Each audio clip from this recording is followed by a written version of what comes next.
Naneo ny heviny mahakasika ny raharaham-pirenena ihany koa moa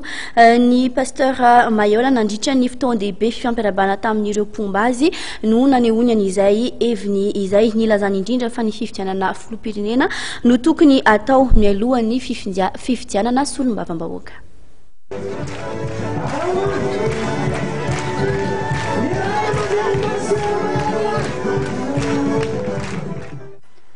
Raha araky ny nambarany pasteur Mayola nandritry ny resaka fohifohy ny fanaovany tamin'ny mpanao gazety io maraina io teny Ambohimarina Itosy toerana ananganana ilay fobe iraisam-pirenen'ny fiangonana Apokalipsy dia fifidianana filoham-pirenena no mety indrindra alefa mialoha. Le fifidianana aloha zany raha ny zava-misy amin'izao fotoana zao io mety tsy mbola tsy andeha volana me zany io mbola tsy andeha volana me io mbola tamin'ny herintaona ary dia efa niteneny io vao nivoaka ilay calendrier mois de mai fa zavatra efa niteneniko tamin'izay mikisaka io fifidianana io any amin'ny mois de septembre any manomboka amin'ny premier tour dia ny législative zany mbola manalava n'ilay tetezam-bita indray raha législative ny alefa aloha raha fahitako anazy dia tadio tsara ho afa fandraisako foana iny fa ny lalam-pandrenana ny andinin'ny faha-enimpolo article fa 60 zany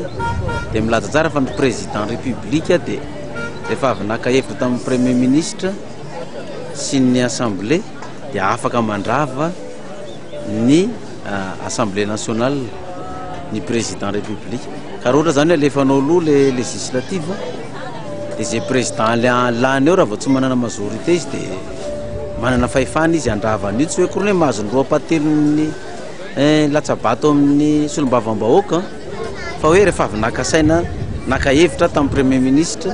sy tamin'ny solombavam-bahoaka zany dia azo ny ataony mandravana azy ka vola lanina fotsiny fotoana lanina fotsiny raha ohatra ka hoe législative anao alefanao aloha nefa ny azy zay président ho lany eo andravany io indray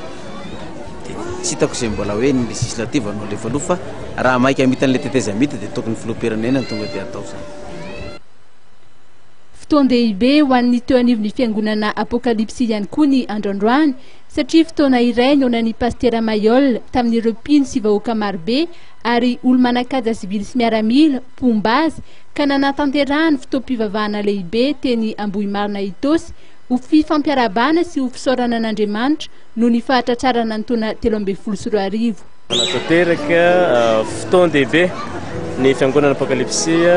maneran-tany indrindra ny eto Madagasikara ato anatin'ny faritra Antananarivo misy fotoana maro sosina ny anankiray voalohany amin'izay dia zao hoe fotoana izay natokana hiarabana ny ray aman-dreny pasteur Mayola mivady sy ny ankonana izay filoha mpanorona maneran-tany ny fiangonana Apokalipsy eto Madagasikara araky ny fomba malagasy amin'izao asaramanitra izao.